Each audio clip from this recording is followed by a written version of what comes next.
Valley, hooey Hollywood, where any office boy or young mechanic. Welcome in, everybody, to another episode of That Movie Show. Mike Wendt and Eddie McCabe taking you through another week of movie talk. Eddie, how you doing today? Oh, every day is the same. Nothing changes except for maybe we'll be on fire tomorrow. Yeah, full disclosure, we are recording this on November 3rd, which for the rest of you is election day. So Yeah. I would say get out and vote, but you hopefully already did. Yeah, hopefully I already By the did. time you hear this, you should have, if not too late. Yeah. Better You're luck either, in 4 years. you're either listening to this because nothing changed, or you're not listening to this because everything changed, and now we're in Road Warrior. Amazing. Imagine if this was like the only thing left on the internet. Yeah. Oh, God. That'd be wild. I would really have to apologize to the internet. Yeah. Yeah, especially because, look, over the weekend, Sean Connery died. And we were all really sad about it. And I thought about calling an audible and doing like a James Bond movie, the last Indiana Jones movie, something that had Sean Connery in it. Even Finding Forrester, one of my favorite Sean Connery movies about him as an old, decrepit, shut-in author. That's absolutely fantastic. But I thought that keeping in this and watching Poolboy drowning out the Fury was far more important than honoring the legacy of one of the greatest actors of all time, because this movie... I thought this honored him very well. Yeah, of course. Indirectly. Oh, indirectly. By just how bad this was. Yes, I guess. I don't know. Just talking out of my ass at this point. Again, though, it's weird when someone like Sean Connery dies, because your instinct is, that's really, it's sad. It's sad when anybody dies, obviously, but then it's like, he was 90. That's awesome. Like he lived a full, like more of a life than anyone could living. Right. And it's one of those things that, yes, it's sad when anyone dies, no matter how old they are. It's like, you see a guy like Sean Connery that lived to 90, and it's like I bet he doesn't have many regrets. No, maybe one or two, and of course, cancel culture is already attacking him after he's dead. But whatever. Jeez. Yeah, stop it. They're dead. Leave them alone. Look, it was it's not my joke. Somebody else made it, but they were talking about when cancel culture was going after a Playboy interview with John Wayne, and it's like, we need to cancel. God did it 70 years ago. What are you talking about? Right. The guy's been dead for 12 hours. Why didn't you do this yesterday? Yeah, you don't actually care, right? You just Googled Sean Connery the first time ever. Yeah, stop it. Knock it off. It's like we didn't cancel Kobe, and Kobe raped somebody. You know what I mean? So stop it. Yeah, but he changed his number. So yeah. 8 was the rapist. 24, he's the good guy. Yes.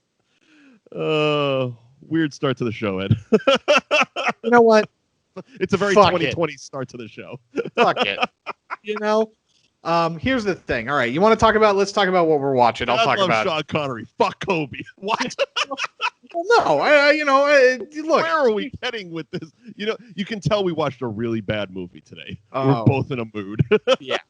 Look, I finished season 3 of The Wire. Great, fantastic. Tell me about it. I did not enjoy it as much as the other 2 seasons. Welcome everybody to Wire Talk. Strap in for the next hour. Yeah, strap in. This is going to be a majority of the episode, and we're going to wrap it up with, Poolboy, racist, awful, terrible movie. Kevin Sorbo was in it. But that's how this all started, actually, because the guy that plays the producer in Poolboy, he was one of the Greeks in season 2 of The Wire. And when I was looking up, because I was like, you seem very familiar, and he was in this movie, and I was like, we got to do this movie because it's awful. And I'm sorry for that. But then I watched season 3 of The Wire, and I didn't really like it. It wasn't as strong as seasons 1 or 2. And part of the problem that I had with it is that the show took a bunch of the characters and just basically wrote them differently. and in ways that were all dumber. Okay. So Stringer Example. Bell and Avon, they were just dumber this season. And it was really kind of frustrating to watch because in season 1, Avon Bark is very incredibly smart, right? He's set up as this guy that's uber paranoid and super just like, calculating. And the reason why they didn't even know he existed was because he was so smart and kept his name out of things and didn't put actual money, like he didn't put his name on property or anything like that, so that nobody could actually trace him to the drug organization that he actually ran. And in season 3, he's just so stupid because it feels like his character just took a 180 and he's just like, nah, man, I need my corners. Like, I gotta have all the drug corners. And it was just like, well, the big thing in the season, for those of you who haven't seen The Wire, is that in this police district, the police captain or major or whatever the hell they call him, he's basically designated. Yeah. They've designated several streets in the area where if you sell drugs or do anything really illegal in these areas, then we're not going to bother you. The cops aren't going to bother you. And so, it's just they call it the drug zone. The free drug zone. And so the Avon Barksdale in the first episode would have jumped at that opportunity, especially when he's met after coming out of prison with Stringer, and Stringer's like, look, here's the deal. I've legitimized a ton of our business, and we're now in like real estate development, and we're making like real money developing property and condos and things like that. Sure. And the Avon Barksdale in the beginning of this show would have loved that. Oh, everything's legitimate. Everything's above board. I get to make my drug money on the side, but I'm making more money on the actual property and stuff. And for him to be just all consumed with virtually one person who's like extremely insignificant throughout the whole season was really annoying. Also, the way has focused on those two characters specifically, the way that they exit the show, or at least exit like one of them permanently and one of them at least for the foreseeable future, is so unceremonious. Like the moment of, and again, this show's old if you haven't seen it, but like Stringer Bell getting killed was not like it just happened. And it's like, oh, that moment should have been so much bigger. Well, and I'm not going to spoil it for you. You're gonna hate a moment later in the series then. But there's a different way of looking at just the Stringer Bell thing. It's tied back to first season. Brandon, right? Omar's boyfriend, right? And it's one of those things that we, as television viewers, we always assume there's going to be this entertainment sensationalized moment, but in shows like this, it's like, this is how this guy would have died, and like most of the cops walking in and out don't even know who the fuck this guy is. It's like, right? It takes a paper chain for someone to be like, oh yeah, didn't McNulty have something to do with him like 5 years ago, something like that? You know what I mean? Right. Yeah. So there is that level of realism that they're keeping with basically saying, yes, we understand that this is a television show and this is our main character on this television show, but there's a bigger world around this character, and like these cops that are doing, homicide don't know that this guy is the biggest drug guy around. Yeah, and the Stringer Bell one is less. It's more Avon, where it's just like the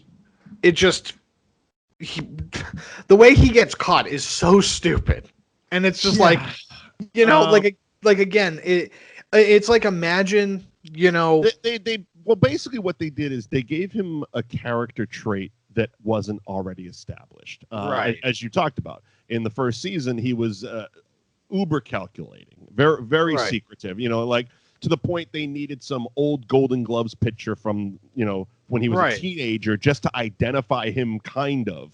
Right. Just to even get a hint of what he looks like. And then this guy is just he's what I took from it is they're saying that they're trying to establish that this guy did have a past and he was a street level. He worked his way up. You know what I mean? Yeah. And he worked his way, and it was kind of one of the things because it was one of the things that he was arguing a lot with Stringer about, and you could tell the importance to him because of probably how long he worked his way up when Stringer was going to share the towers with Prop Joe. Yeah, right. And Avon's like, fuck you, we worked our entire lives to get these fucking towers. And what he wasn't seeing, and again, the guy in season 1 would have seen it, right? But it's tough. It's tough because they're giving him a backstory without like having to show you a flashback of old Avon on the corner selling drugs like kids. The problem is that that's Prop Joe's storyline. Right. You know what I mean? Like if you don't have Avon in there and it's Prop Joe instead, sure, then I'm okay with it. I can understand where he's coming from, but it's like you introduced a couple of really cool concepts that now are just going to kind of fall by the wayside and kind of go away. With the drug council, you know what I mean? Like the UN of drug dealers in that. And see, that to me, it's weird. It's funny. And there are some moments that come out of it that I do enjoy. But it's also a lot of it's speaking to that part of it is speaking very much to Stringer Bell's character. Right. Which is he's trying to better himself. Right. He's going to school. He's trying to develop these straight businesses and this real estate shit. And the problem is the people he deals with, A, don't give a fuck, and B, won't understand what he's talking about. So he's sitting there trying to have these union meetings, and they're like, dude, let's just go out and shoot everybody. Yeah, right. Well, and that's the worst part. Why are you counting mileage? Why am I driving to Pittsburgh for no goddamn reason? It was a test. Fuck your test. Let's just take the cornerback with a baseball bat. I don't need any fucking backroom strategery. Yeah. Well, and that's part of the problem. And again, I mean, it's still a good show. Obviously, I got 2 more seasons left, so we'll see, what ends up happening. Yeah. But it's just like, oh, I would have loved to have watched Stringer turn into a more sympathetic character, right? Because you can see it in season 3 where. And in the way that him and Avon talk to each other, it seems like they are, like Stringer is actually trying to get out of the drug game. Like the drugs were a means to an end, right? Yep. He needed to sell the drugs to get to college, to pay for college, to get the degree, to move into legitimate businesses. And yes and no. It feels like this is how they came up. They were the Bodie and the Poos of their generation. And then when they got to a certain level, it became one of those scenarios where it's like, well, we didn't expect to live past 20. Now we're pushing 40. We're getting too old for this shit. How long are we going to be banging on corners? It's like, I have this other opportunity because I got all this goddamn money. Right. So I'm going to take this opportunity, but fucking Avon's over here trying to play Nino Brown the rest of his life. It just doesn't work, Yeah. And again, I think it's more Avon than it is Stringer, because Stringer, it felt like a logical progression. It felt like a logical progression for that character. And I would have loved to have gotten to root for Stringer more before they killed him. Like, obviously the ghost of the boy he killed, you know what I mean? Brandon, the ghost of Brandon eventually catches up with them because, you can only outrun your past for so long. But I would have wanted that to get into a moment. Like, I wasn't rooting for him because Stringer wasn't necessarily some linchpin in some like bigger case that would have like toppled everything. No, but what it also showed was, despite all the attempts to have legitimate business and straight business and go into school and all that stuff, that as far as their drug business, Avon was the smarter one. And you see that with how many times Stringer fucked up by trying to, because it was almost like he was trying to do, because like you said, in the first season, Avon, the cops didn't know who he was. They didn't know what he looked like. And it felt like in this season, Stringer was trying to do that, but he was doing it all the wrong ways. Like he tried to get Brother Muzone to come in, and then he fucked that up by having Omar try to kill him. And then that led to ultimately his death. And then also the stuff with him, killing the nephew. D. Setting that up. It's like, this is all stuff that, and I think even Avon might have said it in one of their arguments between him and Stringer, where it's like, you never had this, like you never had that ability type of thing, where it's like, I think it might have been in the strip club when after we were closed, when they fucked up, they fucked up the Orlando thing. Because they fucked that up too, and they had all this money that's now police money after they shot Kima.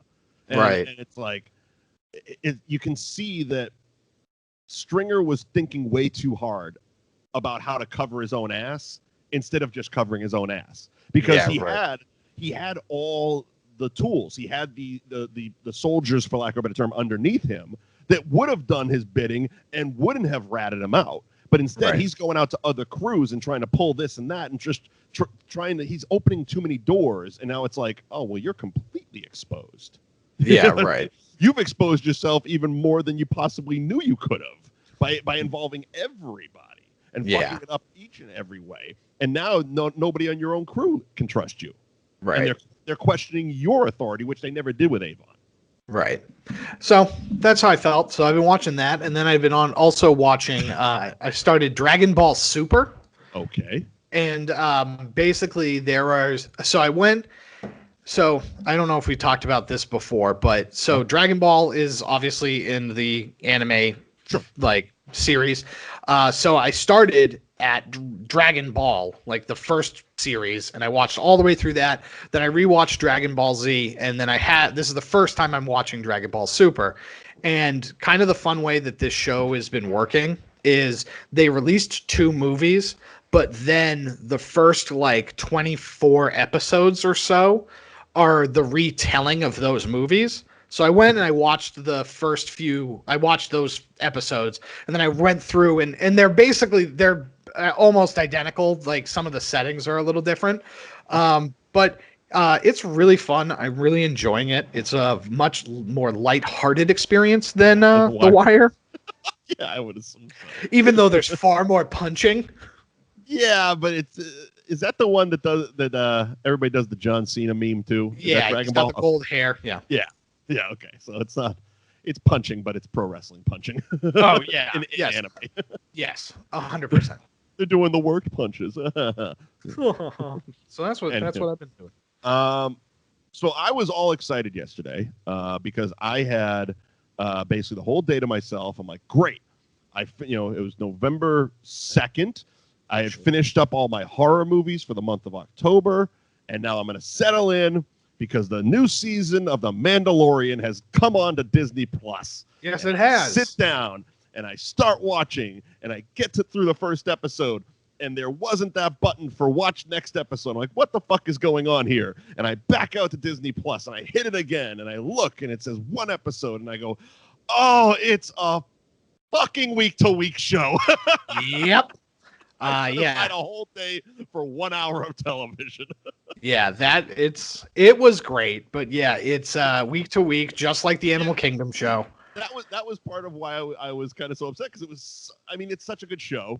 Yeah, and this first episode was amazing, and it's brand new, so we're not going to do Mandalorian talk just because I know there's people who haven't watched it yet. Right. Because I started texting my brother, and I'm like, have you watched yet? He's like, I'm waiting till the end, and we're going to binge watch the whole thing. And I'm like, I want to talk about this, and I want to talk about this, and I want to talk about this is another thing where it's like, like I just mentioned, I had watched Dragon Ball Super, and they had the movies, but then they retold the story of the movies through the show. Right. And so like episode 1 through 8 is the Battle of Gods, right? The plots are exactly the same. Sure. And I was thinking about it as I was watching The Mandalorian, and I was just like, they're so much better at this. You know what they should do is if not necessarily reboot or rewrite the movies, but just retell all that time through the sequel trilogy in a TV show. No. Okay, I agree. I agree and disagree. Because again, we talked about this. I think right when the Mandalorian was first announced, and the fact that there's an entire galaxy out there that's outside of the Skywalker storyline. Yes.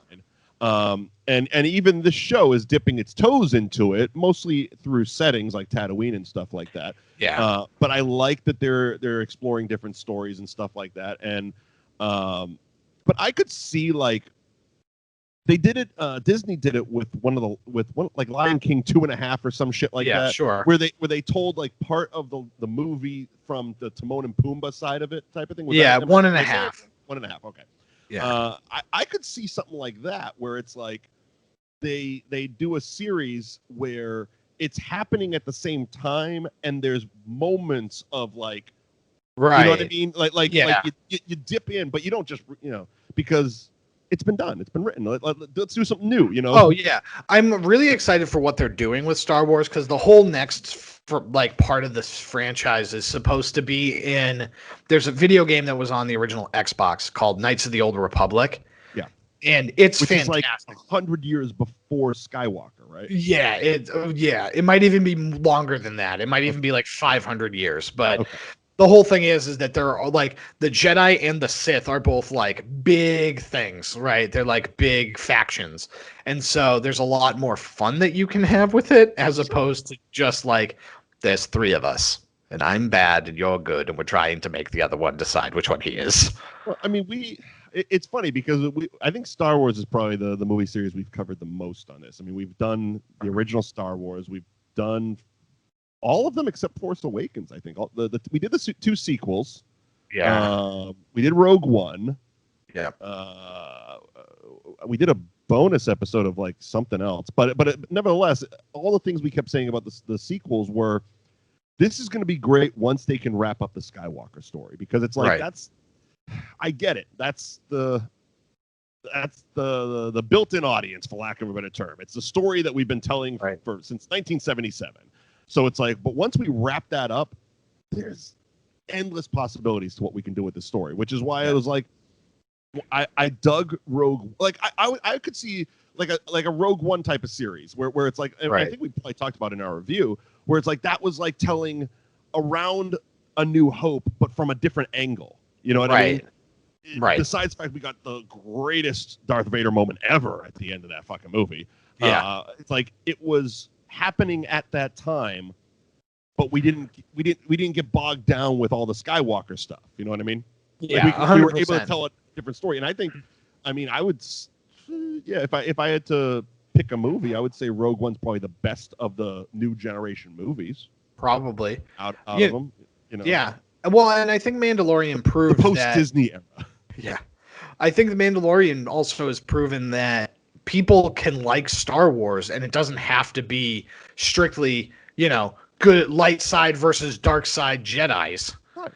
Tell us the story. Like, it's Star Wars is the setting.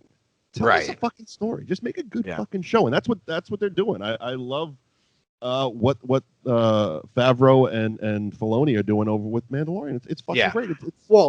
I don't know, and I don't really care if these stories are based on anything or if they're just creating shit themselves. Which is even cooler. Yeah, I think it's all created on its own, and I'm not so well versed in the Marvel lore. I mean, the Star Wars lore, down to that post Empire stuff. But and fuck that. I mean, Star Wars's lineage has been muddied anyway. It's like we started off in the movies having Like the only Mandalorian we knew of was Boba Fett, and then it was revealed he wasn't a Mandalorian; he was a clone or a child of a clone or some shit when the prequels came out. So it's like, who fucking cares? Just tell me a story. Yeah, right. Well, and it's just like trying to explain everything and just be entertaining. The best part about it is you haven't explained Yoda or Baby Yoda. No, I don't want him to. You know what I mean? Like, I don't give a shit if they do that in season 5. Like, you know what I mean? Right. There's no rush to get that kid home. You know what I mean? No, zero. But yeah, just, I think that Jon Favreau doesn't get enough credit for what he did laying the foundation for the Marvel Cinematic Universe.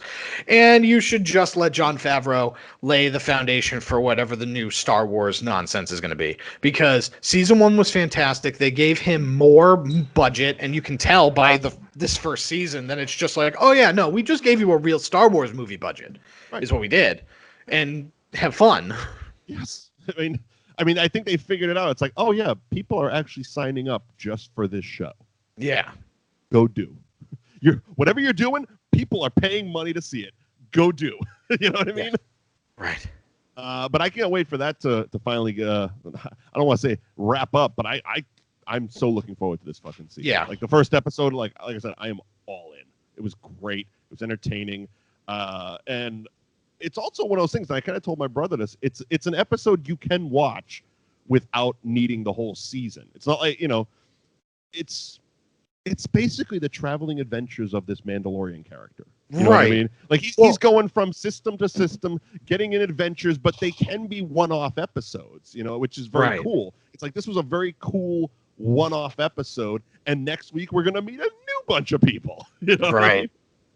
I'm with. See, like, I want another one of these because my favorite thing is like the Mandalorian is a Western, right? If you've ever watched any Western before, it's exactly what it is. It's an interplanetary Western. And I'm personally like... And they really went Western on that first episode. Oh, yeah. Super. But I'm a big fan of samurai, right? We've talked about it. Yeah. They did Seven Samurai. Like they did Seven Samurai before, but it's just like I love samurai movies, and I would love to. There's so much media out. Like Jedi Fallen Order was a video game that came out within the last year or two. I don't know. Time's awful. 2020, everybody. But the whole point of that episode or that game, and there's a lot of stuff like it, is this Jedi escaped Order 66 and they're like living this life where they're not really a Jedi anymore, but due to circumstances, they have to get pulled back into it.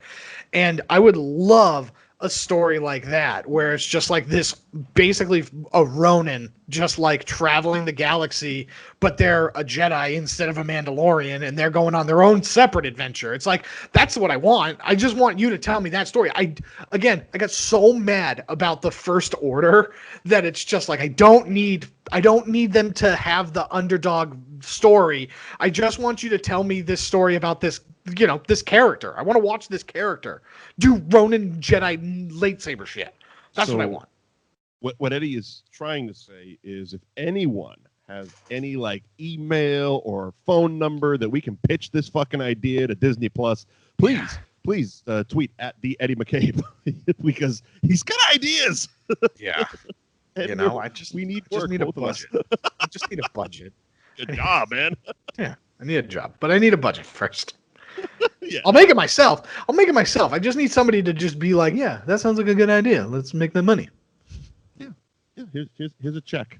Here's a check. Go make whatever the fuck Jedi 66 is. Yeah. So work whatever. Yeah, just make your fucking show or whatever. All right, you ready to start the show?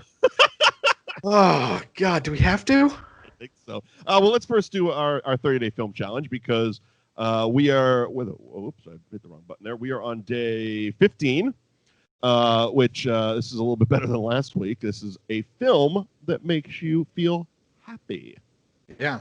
I totally messed up last week. And so the film that I did last week was incorrect. It's not A League of Extraordinary Gentlemen, but in fact, it was the movie Jack, and that was the one that made me depressed. Okay. And we kind of went over this off air, but my question is, where does League of Extraordinary Gentlemen fit? It falls. It's so I. If we haven't done it, just say the day. I want to say I'm gonna hold on. I have it pulled up. We haven't done it yet. It's supposed to be into the future, but so if today's what 15? Yep. 21. 20. Oh yeah, that one makes sense now. Jesus And that Christ. one. Oh, you must just. So the way that I had it, so basically I had them picture stitched in groups of 9, basically, and basically instead of going down to the next row, I went across. So that's where I'm at. So what did you say the film that makes So you happy? the one that makes me happy is Meet the Robinsons. Okay, I'm not familiar with that. So Meet the Robinsons is that the one with Cedric the Entertainer and Ice Cube? No, that is not that one. This is the one. It's basically it's a boy who goes into the future. He goes into the future because this I'm trying to figure out the best way to say it without, really giving it away. I mean, spoiler alert for this 2007 film. Yeah, I guess you're right. I don't give a fuck. All right. So basically it's about an orphan boy who's like really nerdy and like trying to invent stuff, and he wants to get adopted real bad. And he keeps messing everything up because he's a bit of a goof. And he ends up having to go into the future because his son from the future has like broken or he broke a time machine, or he let this guy steal a time machine. Okay. And he has to like basically fix it before his dad gets home from like a business trip. It's the commercial where it's the T-Rex, and they're like, "Why aren't you seizing the boy?" And the T-Rex just goes, "I got big head and little arms. I don't think this plan was well thought out." And I thought that was the funniest thing in the fucking world, and it still tickles me pink. Johnson Vacation is what I was thinking of. Way off. What were you thinking of? Johnson Family Vacation with Cedric the Entertainer.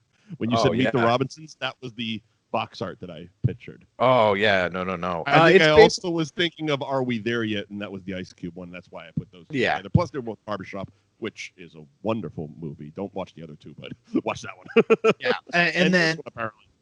Yeah, and then there's a lot of like Walt Disney stuff sprinkled in there. Like they basically modeled like the adult version of the kid. Like they give him a lot of like inspirational quotes, and they're all Walt Disney inspirational quotes and stuff like that. Oh, interesting. Very cool. And it is on Disney Plus, so maybe I'll give it a watch. Yeah, it's one of those forgotten Disney movies. Definitely. I didn't really know about it. Yeah. Probably. So it was 2007. The box art, and I think you told me off air it was 3D also. So it was like one of those things that it was like a 3D animated, but it's not. It wasn't Pixar. But it wasn't Pixar, so it probably didn't get as much play as if it was Pixar. Right. They weren't doing the damn thing over there. Mine, a film that makes you happy. This is one that I watch multiple times every year. And I think I put it on this list because there wasn't a documentary category on this 30-day film challenge. And this is my favorite documentary, mostly just because, not because it's informative, not because it's, insightful or interesting, but because goddamn, I love me some early 70s, late 60s Elvis Presley. It's Elvis. This is the way. I'm sorry. That's not it. That's the way it is. Fuck, I fucked that off. Elvis, that's the way it is. It's basically, so it's a documentary on his 1971 comeback which turned into his Vegas run. And it was just off of the 68 comeback special. He was still like in great shape. He wasn't like the fat Elvis. He had done movies, but not like all the movies. And he had a residency at the International Hotel in Las Vegas, which then turned into the Hilton Hotel. And it's like, if you're an Elvis fan, which I am, I have been since a kid, it's one of the cooler like documentaries because you see like Elvis as a real person type of thing, like just goofing off and having fun and fucking around and talking shit about Tom Jones backstage, which was fun and different. They had a thing. But yeah, it's also one of my references that, of course, nobody ever gets because not many people have ever seen this, or if they have, they don't watch me on TV or used to watch me on TV. But when you're sitting there and you have a glass such as this, and you're sitting there drinking on TV, and what's that? Straight vodka, man. Good for you. That's what Oh, okay. He was backstage being filmed right before he was going on, and he's taking a big old belt of water and looks into the camera and goes, straight vodka, man. It's good for you. Get you ready. Yeah. Fucking love that shit. And yeah, I've owned it on VHS, owned it on 2 different versions on DVD, and now own it on Blu-ray as well, and I've seen it in theaters. So yeah, to say it's a high praise for me is an understatement. It's Okay. Elvis, that's the way it is. I need to see more Elvis stuff. Like, I haven't seen most of his movies. They're tough to find streaming. Like, Yeah. I own a bunch on DVD and Blu-ray, but they're and I think it's because he made them for different companies, so they're kind of like all over the place. Right. He did a bunch for Paramount that got some decent releases, but they're all over the place, and they're really hard to find, especially if you're like me and a few years ago you want to go down like the rabbit hole of I want to watch them all in chronological order. Good fucking luck if you don't own them physically. Yeah, right. Bananas. Like, where are you going to stream Jailhouse Rock? I don't know at this moment, and I don't have Google in front of me. Yeah, of course. But he did 33 films, not counting stuff like the documentary concert films and stuff. All right. But Yeah, well, we'll have to try and track those down. Maybe what do we got? So August he died, so maybe around January is his birthday. We'll do an Elvis movie. Okay, cool. Done deal. Yeah, let's see if we can make it to January. Hopefully. Look, I haven't left. I'm pretty secure here in my bunker, so I'm fucking like you come and try me, I'll suck you on the nose. Yeah. Right. I watched Talladega Nights the other night. Cal Naughton Jr. He's like, I won this fair and square. You try to take it from me, I'll sock you right in the nose. You know what? Before we do a review of Talladega Nights, let's do Poolboy. Oh, fuck Christ. All right, let's do it. Forgive me, Father, for I am about to sin.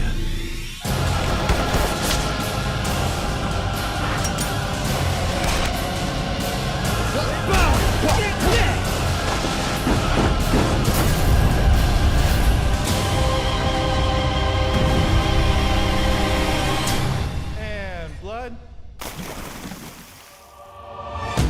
I'm just a hardcore Vietnam vet with 86 Purple Hearts who was trained to kill and just come home to find his wife and son dead drowning in a pool. You really messed him up. So whoever did this will catch up. Rash, unapologetic, and he was 10. All right, pool boy. You want to go to war? I'll take you to war. It's a pool party.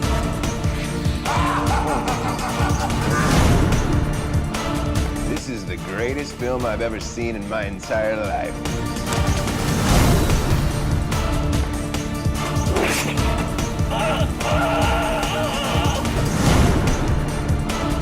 I think it's best you just go. Yay, Hollywood. Hey, if you have condoms, that's great. If not, no bigs. I bareback anyway.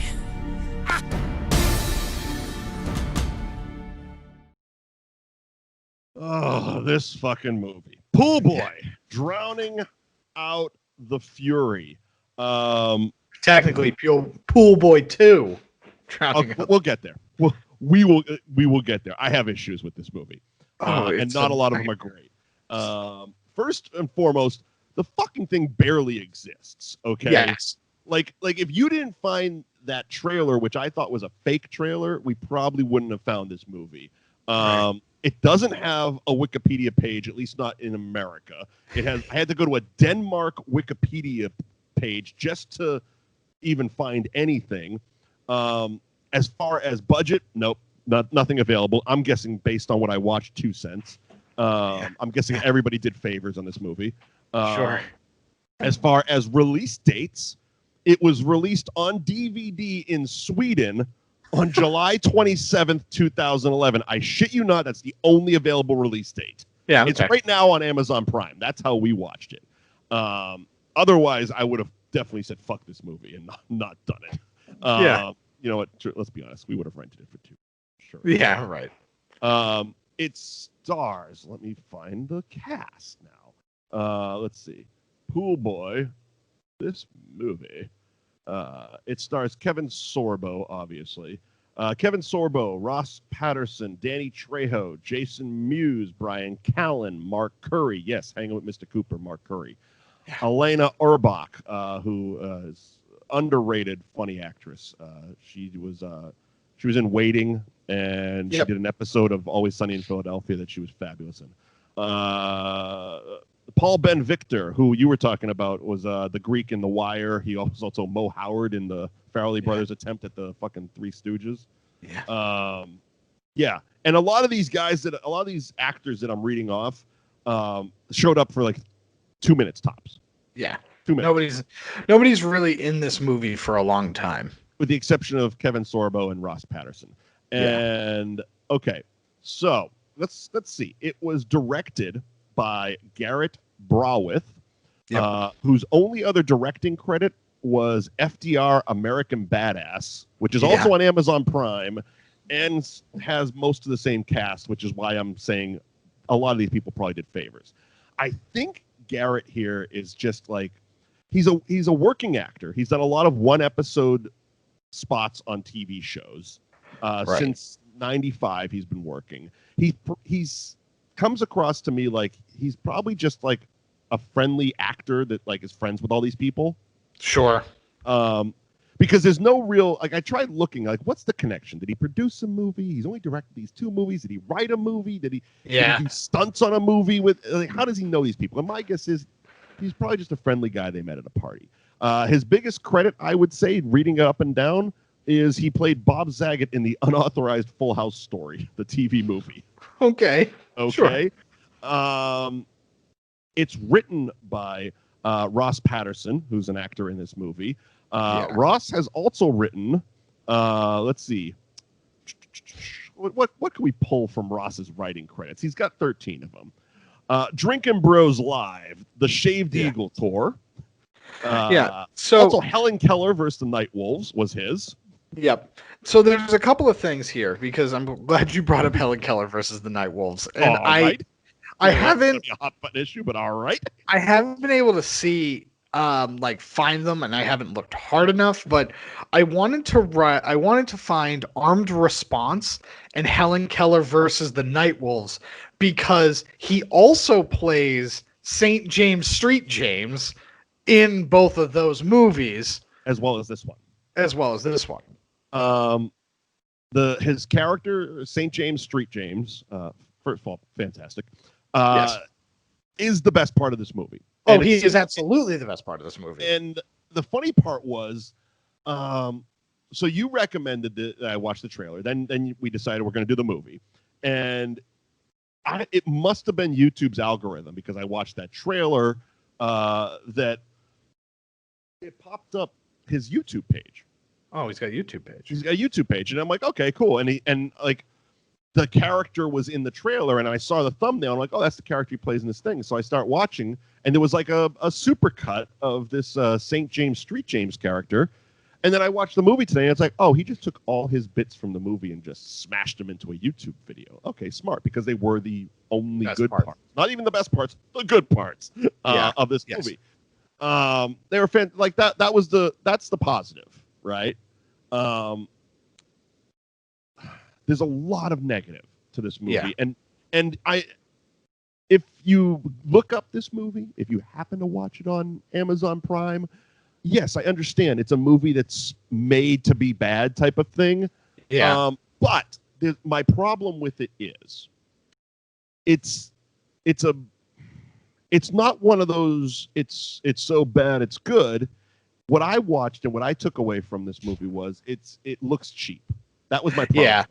And like we've covered, like both of us are huge fans of Black Dynamite. We've covered it. We talked to Michael Jai White about it, and that is a movie in this type of vein done well. Like Black Dynamite is spoofing blaxploitation movies of the 70s.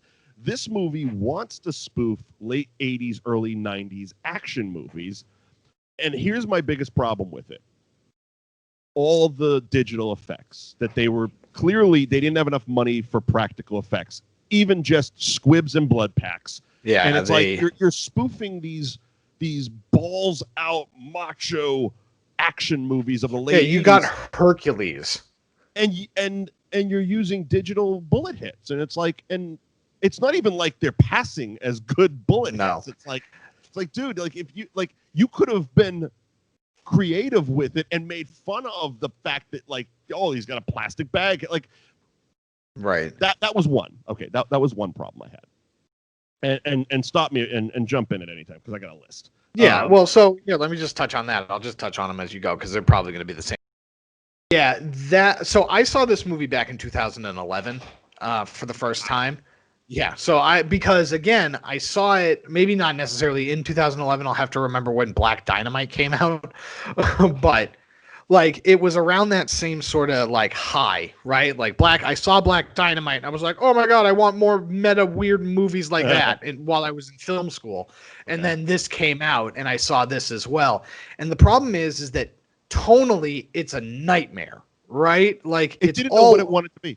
Right. It didn't know what it wanted to be because, and again, I think the best comparison is Black Dynamite. Black Dynamite was a movie that was executed at a very high level, made to look like it was executed at a very poor level. And whereas Poolboy was trying to, wanted to do the same thing, but didn't know how to do it. So instead of it actually coming off like, it was actually a genius movie, it just came off like, oh, you didn't really know what you were doing. Mixed with the fact that you tried to be too smart with yourself, because like one of the bits that you find out in the middle of this movie is that Judge St. James Street James was 10 years old when he made this movie. And so he's like basically breaking in and doing commentary throughout the whole thing. And you're relying too heavily on the fact that it's like, yeah, this is what a movie made by a 10-year-old would be. Yeah, and again, a lot of that stuff feels like, oh shit, it feels to me like they wanted to make a movie in the style of Black Dynamite, which was in the same vein as the first two Scary Movies or the Naked Gun. It's a spoof movie. It's so it's not it's not a mockumentary. It's not like Tropic Thunder, which is a movie about the making of a movie. It's actually a movie that is spoofing the movies that were made back then. And it feels like they got to a certain point and realized that they didn't have either the budget or the technical ability to continue making this movie, and pivoted down the let's make a mockumentary out of this. Right. And it's evident in the fact that like I said, all these characters show up for like 1-2 minutes. And most of the time they're in cutaways. Most of the time they're in green screens, the interview type footage. And the St. James Street James stuff, it feels like it was done after the movie just to piece it all together. Like we need like a half an hour of shit. So let's do some comedy bits and you kind of paste what's missing. Yeah, together. you shepherd through everything is basically what happens.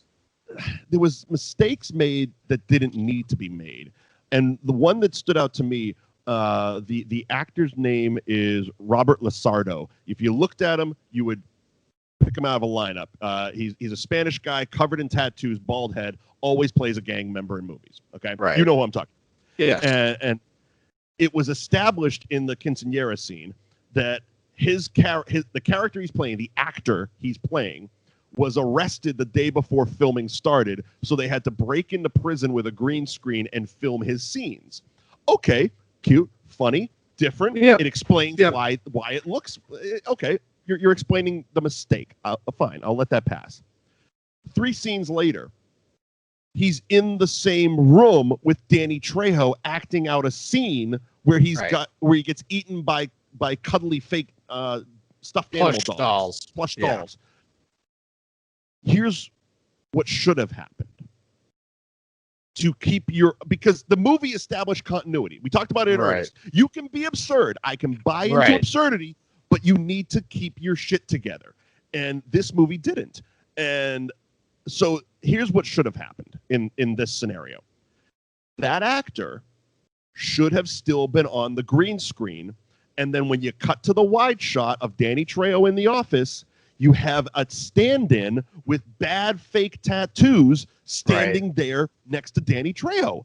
There you go. And you keep your own fucking continuity. Or you just green screen him into that scene so it looks like he's pasted on top of it. Sure, but what we're doing here with this type of thing, we're changing actors midstream. Kevin Sorbo's character dies, and they replace him with Jason Mewes, who couldn't speak because of SAG, which I actually found a funny joke. The SAG came in and arrested him. How dare he impersonate a union man? That stuff I found funny. And then Kevin Sorbo's character wouldn't do nudity, so they basically added in a bunch of, I don't know, I call it trauma nudity. It's like 5 minutes of just bad sex that involves food.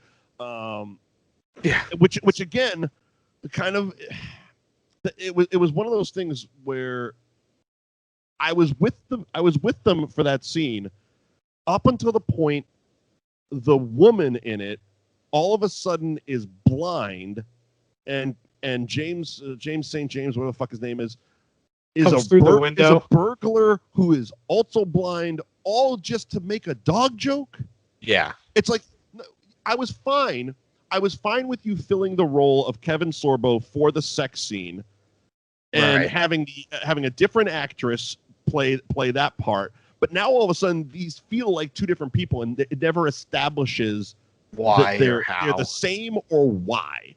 So like those very problematic film for a movie that is supposed to be bad. Like it again, I'm conscious of the fact I'm watching a movie that was intentionally made to be bad, but you need to do that even almost better than a movie that's meant to be good. Well, and that's the thing. So you're we talked about it in Black Dynamite. You're walking that line of this is either done really well and effective, or it's crap. Well, so it's funny because there's a very real world example that I had to talk to somebody about. So, cheap plug.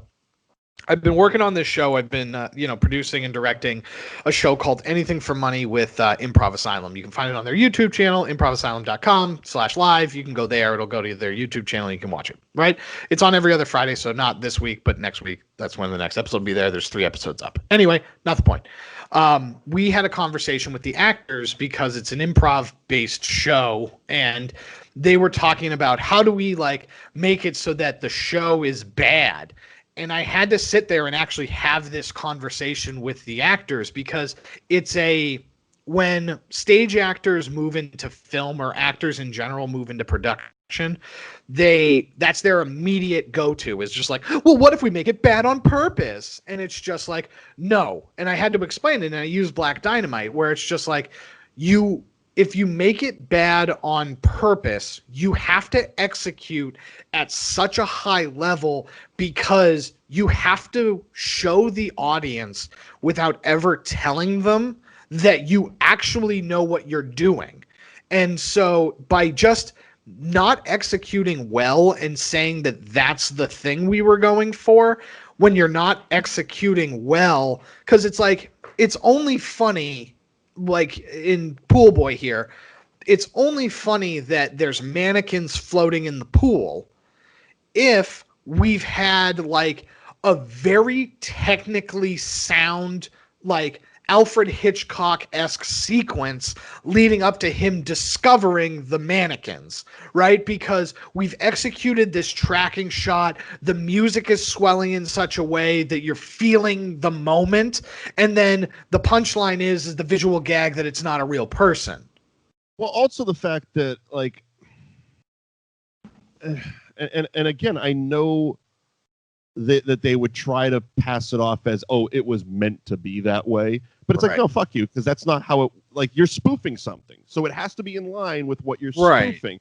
And it's like when Black Dynamite when they changed actors, like in the fight scene where Michael Jai White actually punches the guy and the guy goes motherfucker, and it cuts and they change the actor. Yeah. So in the mannequin scene in Poolboy, you would need to establish quickly that it's a mannequin, but quickly then be pulling the real person out. It's like it's a shot where he's pulling the boy's body out of the pool. It's clearly a mannequin, drops down, cuts to on the concrete, and it's a real boy. This one, he's fucking around with the goddamn pool thing. Right. And it's like, this isn't funny. Like and I can use an example in this movie. The stuff that was done well, that was meant to be bad, is the St. James Street James stuff. Right. And it's like, it looks like the Ross Patterson seems like a very talented writer. He's a very funny guy in these vignettes that he does. Right. He's clearly done this character for a while, and it works. It's like, I want to see more of that guy. Like, right. That's how I left it. I would love, like, and maybe he has it on his website or his YouTube, and I just haven't dug deep enough.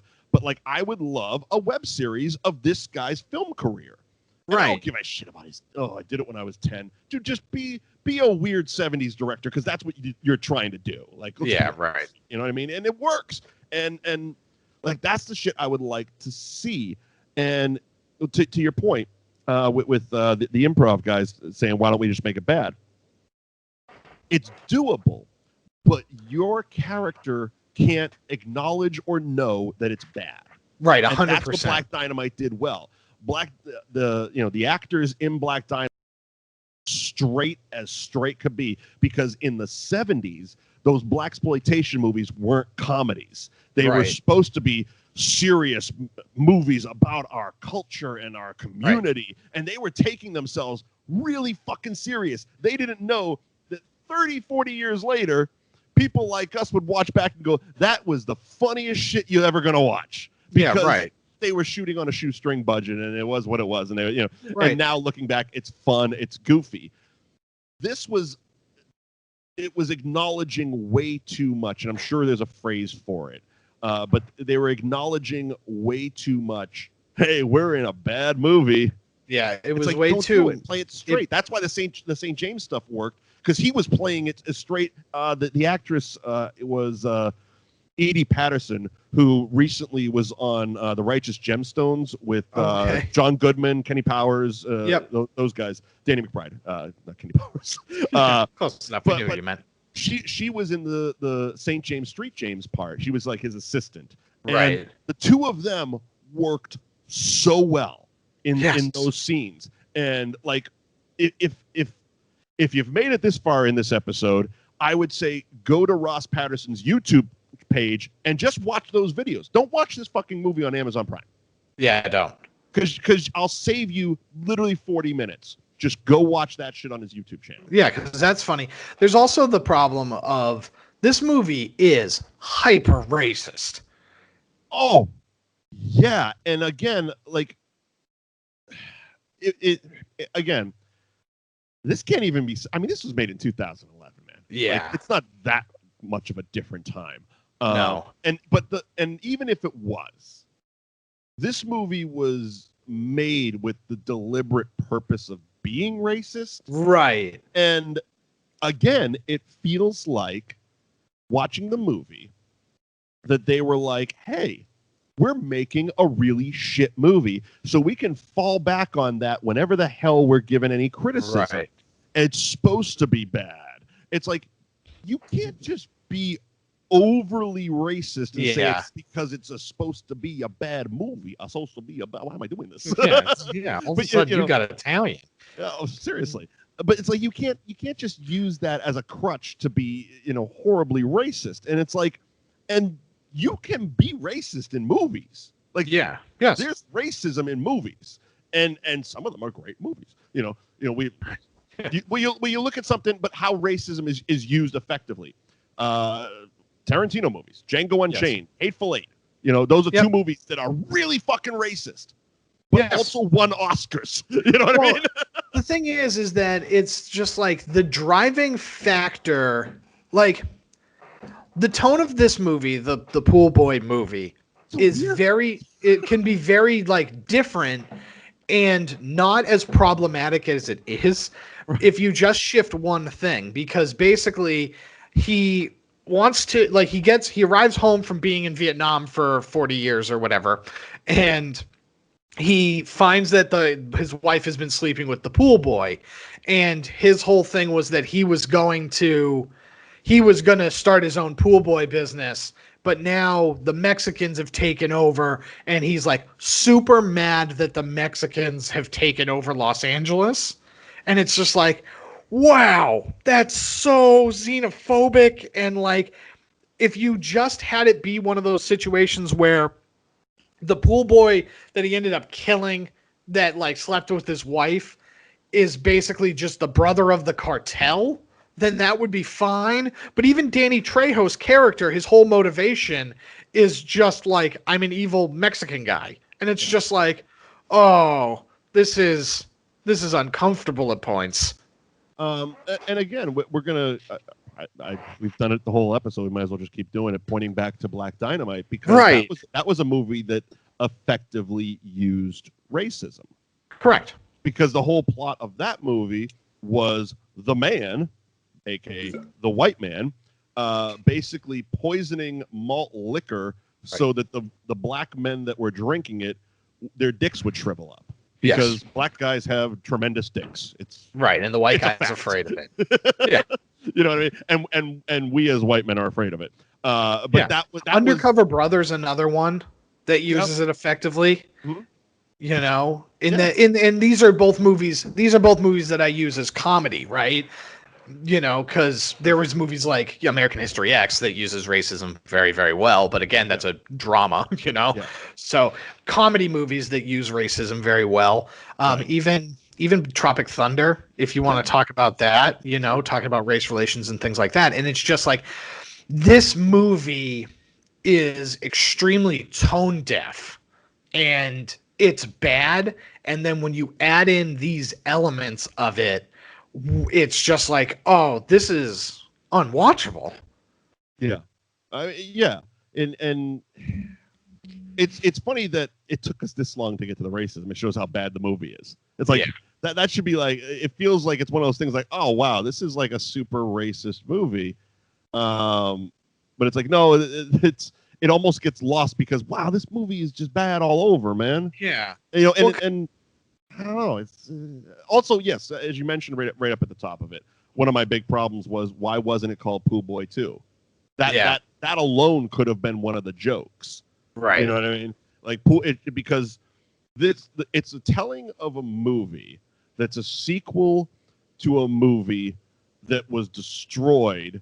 And the whole again, what was the actor's name? The Paul Ben Victor scene, where he's the producer. He's telling the backstory of St. James Street James as a 10-year-old boy, and he made the first movie, and blah blah blah blah. And they were like at sea or something, and a harpoon shot the film. They were on their way to Cannes. It was goofy as shit, but you know what? Fuck it worked, man. And then it was also in that moment that I sat there going, well, why isn't this movie called Poolboy 2? Because the movie in this movie is called Poolboy 2 Drowning Out the Fury. It's not like they had a different name. The worst part is that Poolboy 2 stuck in my brain more than Poolboy Drowning Out the Fury did.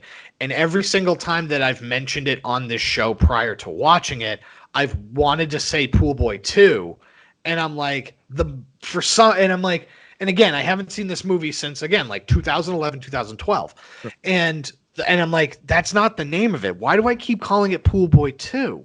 And then I'm watching the movie, and it's just like, oh yeah, it is Poolboy 2 Drowning Out the Fury, but that's the joke. The joke is that Poolboy Fury 1 or Poolboy was never released.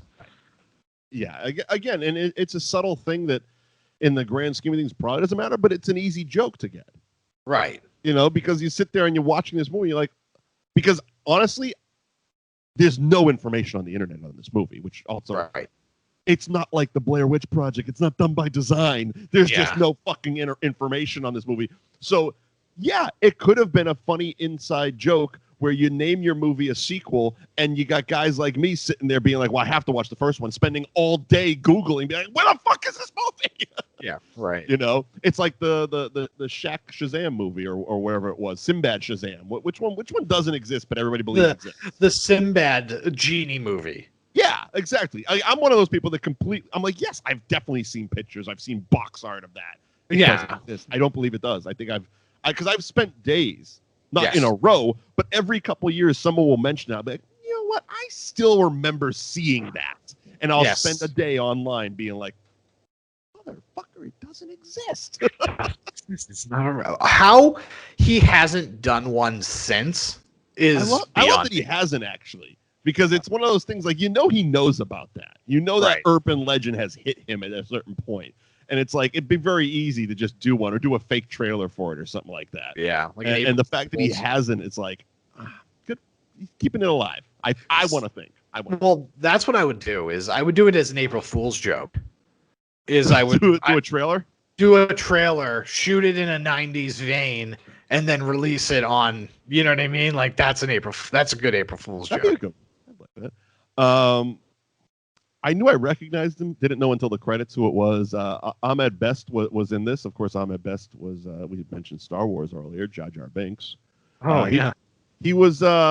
What's the character name? Sidney Moncrief. He was the basketball player at the end. Yes. Was sleeping with everybody. Yeah. Because that was another funny joke. Every woman in this one was a whore. Yeah. Right. Well, and it's just like it's a joke that doesn't really work.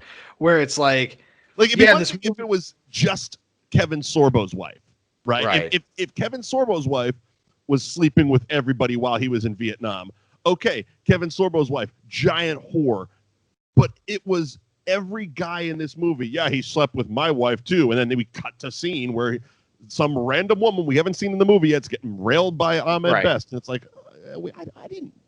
Every woman's a whore. right. And again, it's just like, I get it. This movie is supposed to be made by a 10-year-old, but again, you're not like. Have you ever seen? Racist. That's the problem. Right. Well, yeah. Have you been on Xbox Live? But you know what I mean? Like I'm just thinking myself as a 10-year-old. Like it's not. Yeah. No, the thing is childish enough. Have you ever watched Sugar Boy online? So Sugar Boy is a above average show. I think it's above average, but it's on YouTube. It's very funny. It's basically this.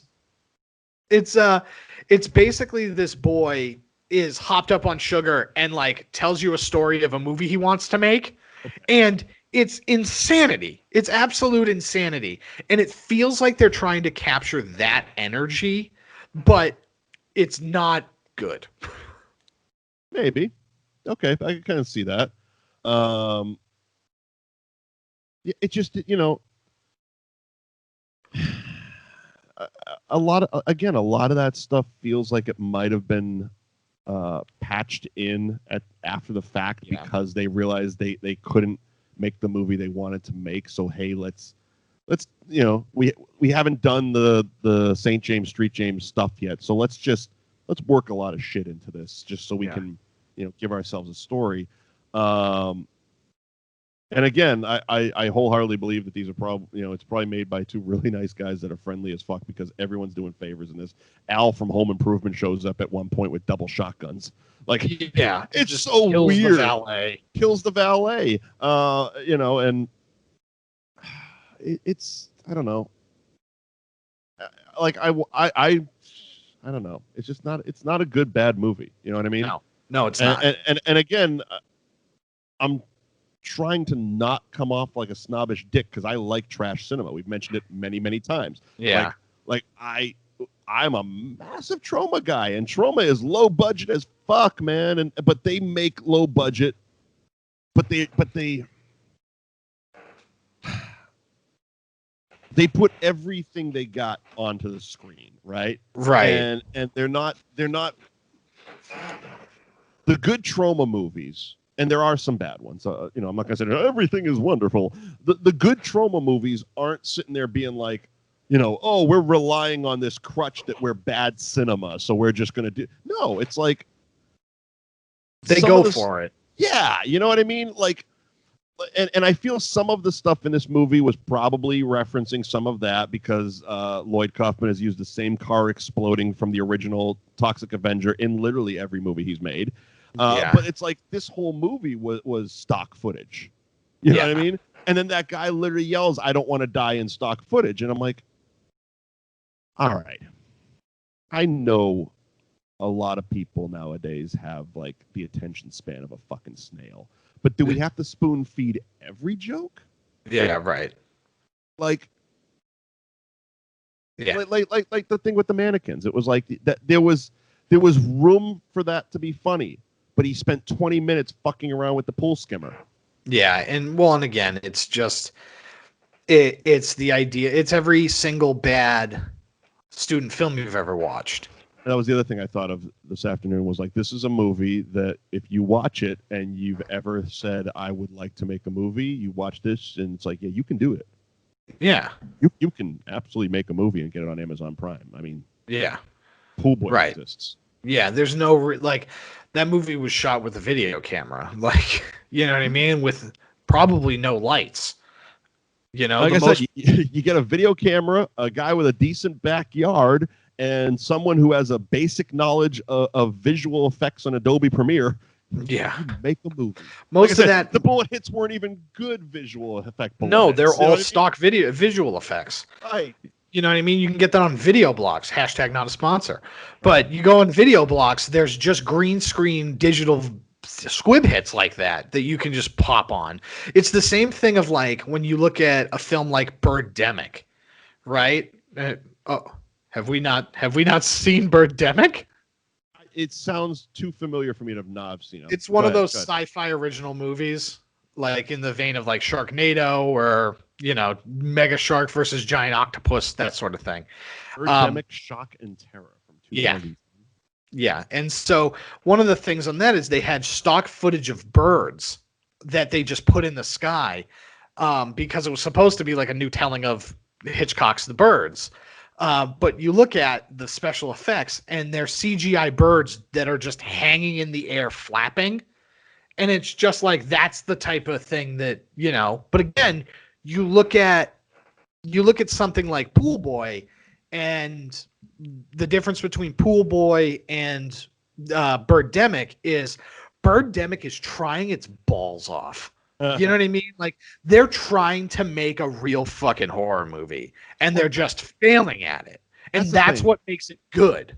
And like, I've seen movies, you know, I've seen independent movies or no budget movies that look like this, you know, that look like they were shot this way with, like I said, zero budget, bunch of friends getting together on a weekend and making a movie. It's shot on video. It doesn't look good, but you watch it and you're like, you know, God damn it, these guys are going for it and they're trying their asses off, and they, you know, they wrote a story and they're trying to tell it. It's not good, but they're trying. That's what came across in this movie was like they're relying on a lot of crutches that like I said, and it's like when I can sit here and tell you how to fix something without costing you a dime by have like, you already green screened this one actor, just have another guy stand in front of Danny Trejo. That fixes that joke for you. It still works. You know what I mean? Like you established you had to film him on a green screen in prison, and he's in a room with another actor. You've lost your original joke now. Right, and that's the point of that we bring back to Black Dynamite. Black Dynamite paid attention to those details, and that's why that movie works, whereas this one didn't and doesn't. And again, it's like you mentioned tone and all that stuff. I don't know. It feels like they don't know what they want this movie to be. And we mentioned it right off the top. It's like it felt like it was at one time supposed to be like Black Dynamite, but because they couldn't do it like Black Dynamite, they went the mockumentary way. And it's a mess because you're watching it and you again. If you're going to be absurd, you need to stick with your absurdities. I can't stress that enough. I feel like I've been saying it for months now. But it's only been a couple weeks because we've been doing absurd movies like, you know, Ernest and stuff like that. But it's very valid. And if you're going to show me, like they established when St. James Street James opens up this movie, and he does his whole big long opening. It was great. I was all in on it. Yeah. And his assistant there, clumsily puts in the VHS because she's only been to modeling school and she's never going to break eye contact with the camera. All in on all that shit. Yeah, right. And then they start playing, and it's established that we are watching the movie. Yes. And at a certain point, I can even get away with, okay, we're watching a movie with St. James, Street James, and he's pausing the movie. And talking to us. He's talking. But then there's the scene right before the mannequin scene where Kevin Sorbo busts in the door, and the actor playing the kid is with the crew doing blow on the living room table. Right. And I'm like, this is not a movie. This is an outtake of a production club. It's like, you need to establish what the fuck we're watching. You can't just do stuff because you think it's hilarious that a kid is doing cocaine. It's like, but again, let me fix it for you. What would have made more sense is if the kid and the wife were sitting in the living room with Bryan Callen's character, who was Eduardo, doing cocaine. There you go. Okay, there's the conflict there. But it's like, we didn't do that because we had already killed the kid and the wife, and now here's the kid, the actor kid, and it's like, you're just doing stuff, right? With with no thought process put into it. That's what I need, a little bit more thought put into this movie. And I'm getting to that point also where I'm like, I feel like we're putting more thought in than the people who made it, so we might want to wrap this up. You thinking? Yeah, that's Poolboy. That's Poolboy, drowning out the fury. All right. Woosah, Mike. All right. Yeah. And it's just more infuriating, and it's part of it's laziness and part of it's just not just excuse making. But it's like, this is a prime example of, if you have something, right? Like, if you want to make movies, right, and you have something, somebody will buy it. You know what I mean? Like, Amazon Prime paid, I don't know how much, can't be a lot, but they paid to have that movie in their library. Yep. You know what I mean? So it's just a matter of like going out and doing it, because that's half the battle in production, because it can be absolute garbage. But I can tell you right now that Poolboy Drowning Out the Fury is a better movie than any movie that I've made, because I haven't made one. So yeah, go make movies. If you want to make movies, go make movies, because there's enough streaming services out there. Somebody will give you a buck for it. Yeah, somebody will. You know what I mean? And if it's good enough, that buck could turn into a career. Who knows? Right. Stranger fucking things have happened. It's 2020. Yeah, I think we're done with that. Yeah, we're definitely Next done. week is our 3-year anniversary on the show. Did you know that? What? No, I didn't. Yes, it is. We're coming up on 3 years of that movie show. So this year, I figured for the 3rd anniversary of that movie show, we would cover the movie that basically invented podcasting. Okay. We're going to do Pump Up the Volume with Christian Slater. Okay. And it is available on Amazon Prime for those of you listening if you want to play at home, which is very cool, because up until a couple months ago, it was like historically not available anywhere to stream, mostly due, I think we talked about it last week, mostly due to music rights, because it's a fantastic music movie as well. So yeah, pump up the volume next week for the 3rd anniversary of that movie show. For Mike Wendt and Eddie McCabe, please follow us on social media at Mike Wendt, at the Eddie McCabe, hashtag that movie show. Recommend something for us to review that's better than the movie we just did today, and we will love you forever. The website is thatmovieshow.net. The Facebook page, facebook.com/thatmovieshowtv. We are on any and all podcasting apps, so rate, review, subscribe, tell your friends. Eddie, anything else to plug? No, not today. All right. Well, I hope you voted, or if you want to join my Mad Max gang, either one. We got to come up with a good name for your new Mad Max game. Gang. Yeah. Gang. Anyway, I want to blindfold and 2 guns. I feel them going. All right, thanks for joining us as we peter out here on this episode of That Movie Show, and we'll see you back here next week for Pump Up the Volume. Bye, everybody. That's Hooey Valley, Hooey Hollywood.